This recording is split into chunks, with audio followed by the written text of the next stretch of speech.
Y exgobernadora de Zacatecas, doña Amalia García Medina.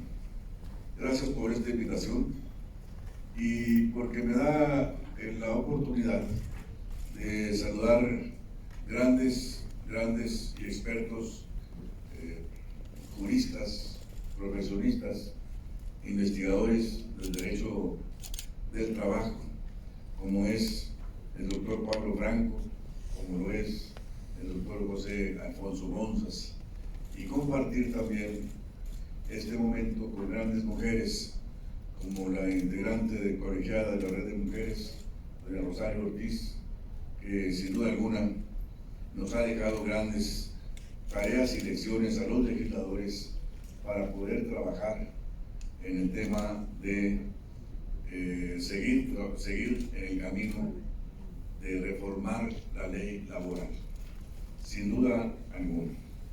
También saludo con afecto a la diputada Ana Karina Rojo Pimentel y a mi compañera de la Comisión del Trabajo, también secretaria de la Comisión, la diputada Susana Prieto Terrazas, que estaba compartiendo aquí la mesa, igual con la diputada Elvia. Amigas y amigos, sin duda alguna, por sí solo el nombre de este texto que edita el doctor Pablo Franco dice: libertad y la democracia, principios y corazón de los sindicatos. A partir de ahí, veo que se sintetiza el mandato y la tarea que tenemos todos para seguir perfeccionando lo que atinadamente Alfonso Gonzas ha señalado, incluyendo a Pablo Franco, que sin duda alguna la reforma laboral nadie podemos decir que es mala. Es una reforma laboral de gran calado, pero siempre he pensado que nada es perfecto en este mundo. Puede ser perfectible. Entonces, esa reforma será perfectible a la luz de la voluntad, primero, de todos los que de alguna manera formamos parte de este amplio mundo del trabajo en todos los órdenes de la vida. En ese sentido, cuando me invitó la diputada Amalia a este conversatorio, lo primero que me quedé pensando es qué puede enseñarles este alumno de la vida permanente del sindicalismo. ¿Qué podría aportar? Porque se trata de aportar, se trata de construir. Y entonces lo primero que vi y me puse a la tarea fue investigar y pensar, y ojalá coincidamos todos, en que la libertad de asociación es un elemento fundamental del sistema democrático de la vida en México y en el mundo. También me puse a pensar que la libertad sindical y la democracia es un derecho también de asociación. Es tan importante como el derecho a la libertad del ser humano, a la libertad de la persona. En su artículo ya desde entonces, amigas y amigos, integrantes de este conversatorio, lo comparto con ustedes. En su artículo 9 de la Constitución Política de los Estados Unidos Mexicanos, ya desde entonces está el reconocimiento que tiene todo ser humano de asociarse o de reunirse pacíficamente con cualquier objeto lícito. De este modo, este derecho primigenio proviene también el de la libertad de asociarse para formar sindicatos que el artículo 123 reconoce, y a trabajadores y también empresarios, con la finalidad de proteger los intereses respectivos de cada clase social. La libertad, entonces, de los trabajadores para formar sindicatos trae, a mi juicio, trae consigo la responsabilidad del Estado,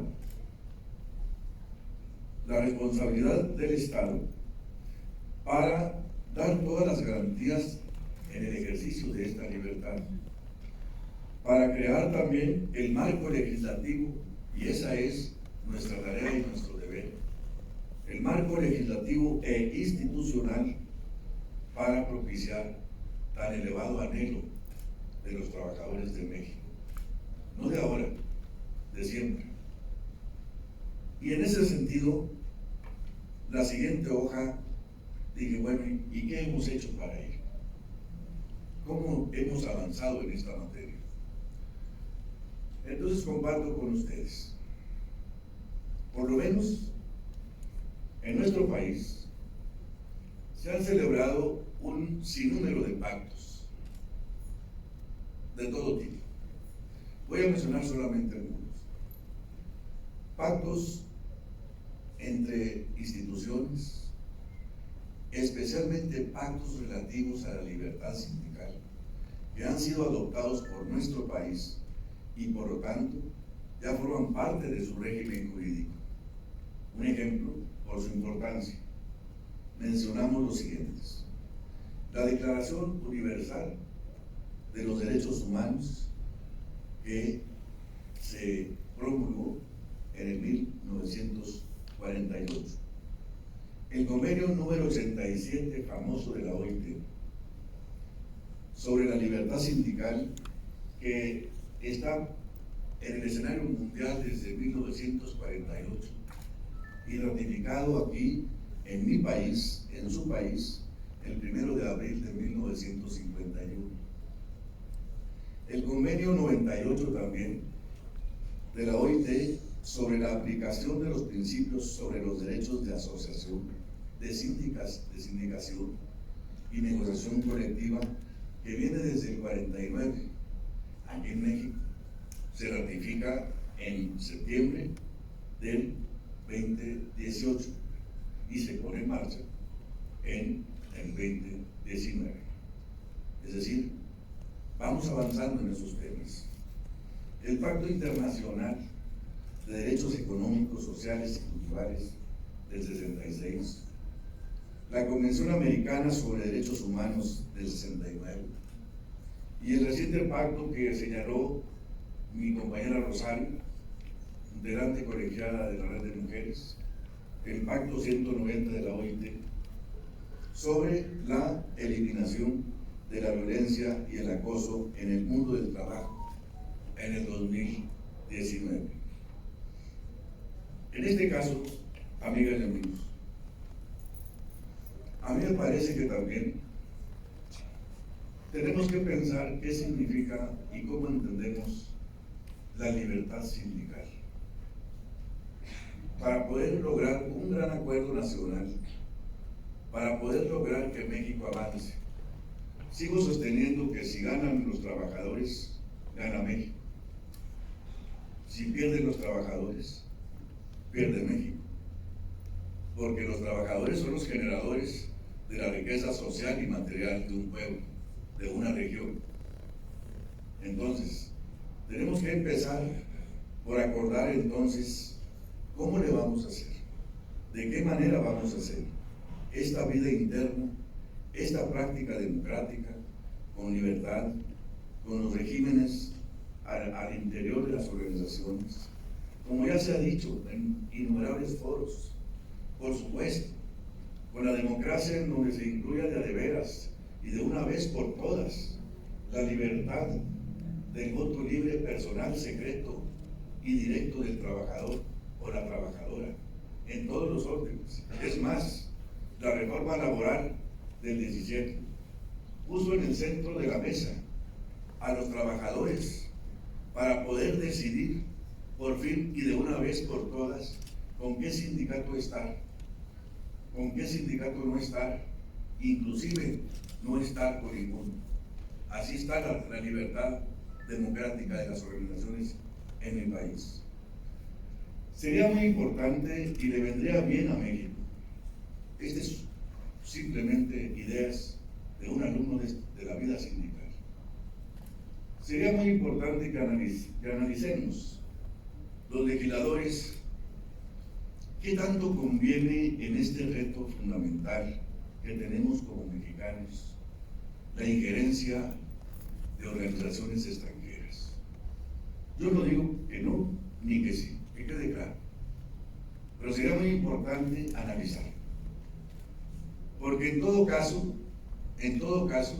estaríamos atentando tanto o cuanto con lo que se llama la autonomía de los sindicatos a nivel interno. Y creo que los mexicanos, aquí tenemos una muestra de ellos, con la capacidad y el talento, podríamos regular, que quede claro, regular esa injerencia de organizaciones u organismos extranjeros, cualquiera que sea el caso. Que no estoy en un rechazo absoluto, dije regular, para que nosotros hagamos estos acuerdos de sindicatos o confederaciones.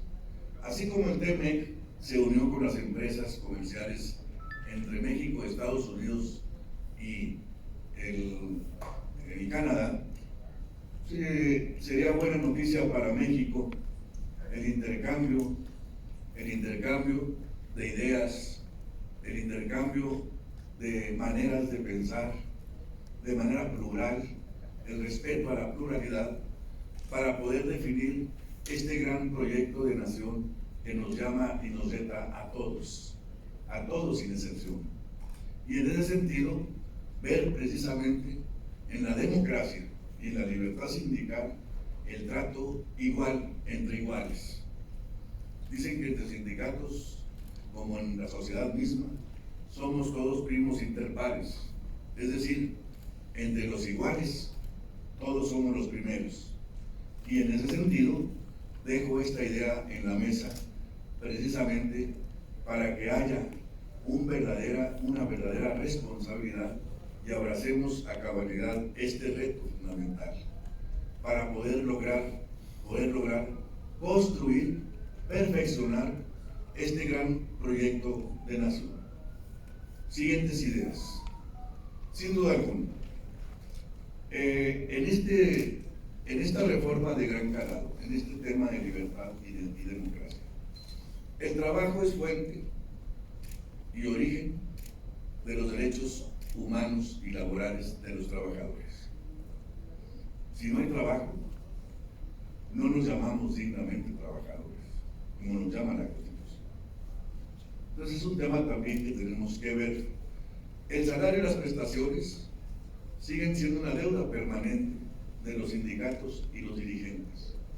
Inacabable, por supuesto, inacabable. Pero sin demagogia alguna, sin retórica alguna, tenemos que trabajar para poder seguir construyendo con auténtica y verdadera justicia el ingreso de los trabajadores. Mirar al pasado, pues yo diría, sería bueno, sí, solamente para aprender de las lecciones de la vida, de la historia.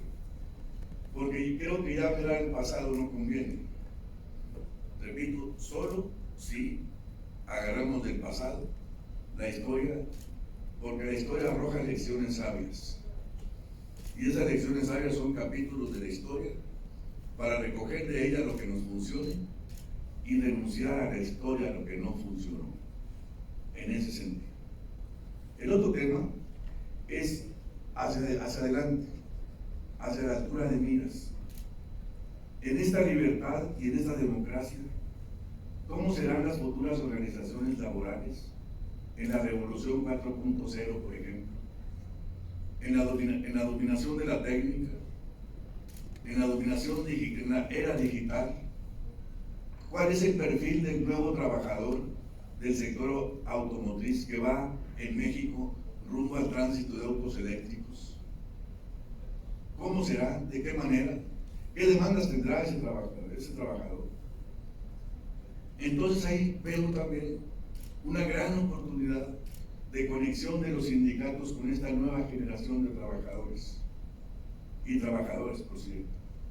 Entonces, estoy hablando de organizaciones más modernas, más innovadoras, más proponentes, y soy de las gentes que piensa que primero está la propuesta antes que la protesta. Entonces, en estas estructuras veo también estructuras dinámicas, diversas, incluyentes, paritarias, plurales, auténticamente, como lo he dicho, democráticas, entendedoras de los principios de la vida, del ser humano, en fin. Veo organizaciones laborales, ya lo he comentado, ágiles y también flexibles al conocimiento humano. Veo también en este futuro del trabajo, inmediato ya, en la hora presente, veo organizaciones adoptando proactivamente los avances tecnológicos, como lo he señalado, para dotar de capacitación y adaptación a todos aquellos trabajadores que lo están necesitando y ligar los salarios a la productividad y a la competitividad. Entonces, la educación de y para el trabajo juega un rol muy importante para un sindicato que quiere estar cerca de los trabajadores en la propuesta, no en la protesta. Veo también que el trabajo como tal sigue siendo el mecanismo de justicia social. Por ello, en la defensa también lo veo, el mejoramiento y la ampliación de sus propios derechos laborales.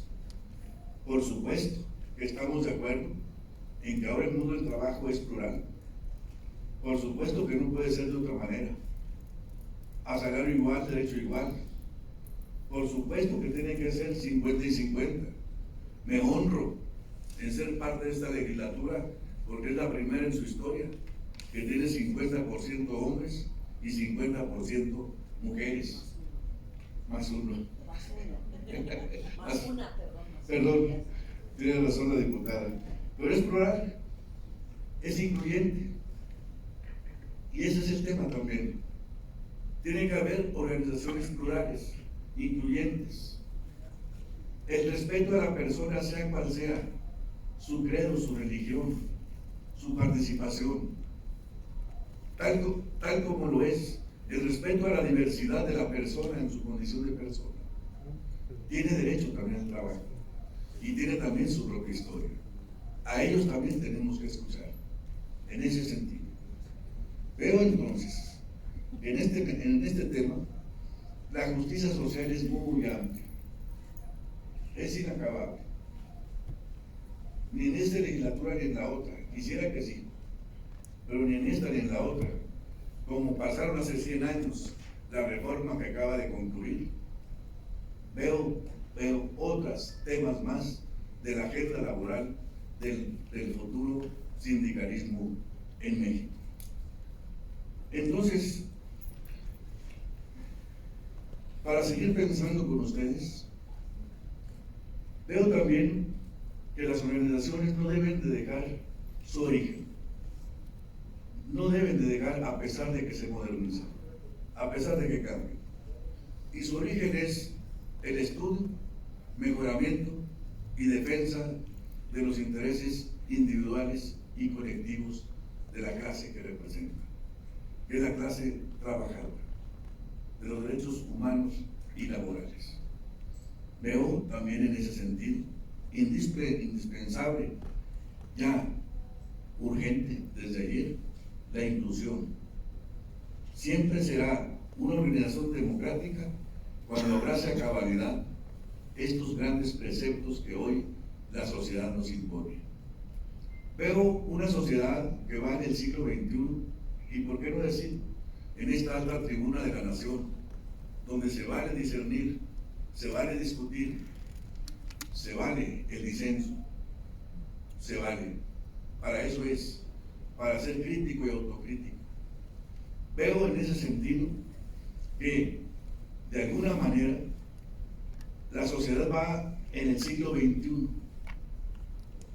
los sindicatos a veces van en el siglo XX, y perdónenme, aunque sea un alumno que aspira a ser dirigente sindical, hay dirigentes que van en el siglo XIX.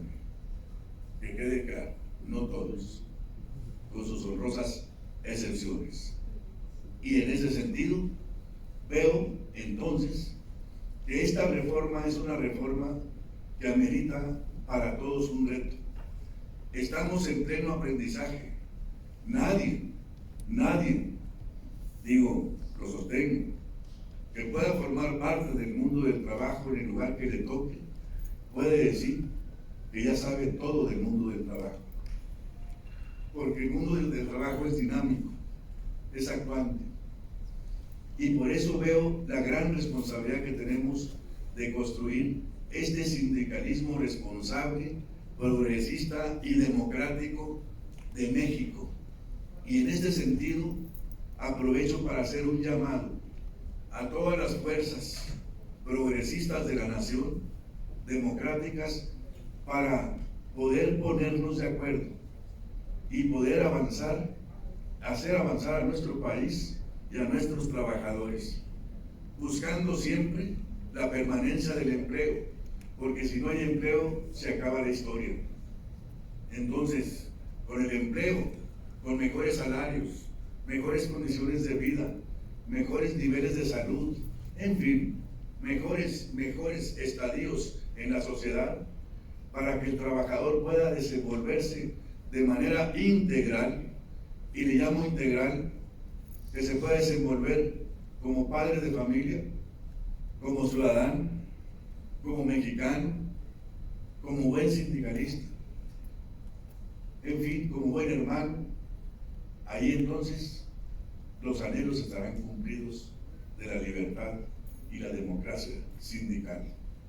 No deseo, de ninguna manera, que quede claro, y me incluyo en ello, no deseo que las palabras de este foro sean uno más de tantos, que puedan ser hermosas letras, buenas, pero muertas. No deseo eso, al contrario, deseo que sea el inicio de la construcción de una sociedad más justa, más próspera, más igualitaria. Los trabajadores ya lo están esperando de hace tiempo. Por eso estoy de acuerdo y agradezco a mi exgobernadora y paisana esta gran invitación, porque solamente con voluntad podemos hacer las cosas. Con personas como ustedes, los sindicatos van a ser sindicatos garantes de la justicia, como es su papel histórico del pasado, del presente y del futuro. Veo la lógica de las organizaciones comprometidas para poder aprender y desaprender y actuar y modernizar y poder cumplir a cabalidad su compromiso. Veo entonces en esta mesa la voluntad para poder aspirar, a mi juicio, y con esto termino, para poder aspirar a la gran reforma de reformas, a la gran reforma de reformas, que es la reforma mental del ser humano para poder cambiar y poder ofrecer el México que todo el mundo queremos. Muchas gracias.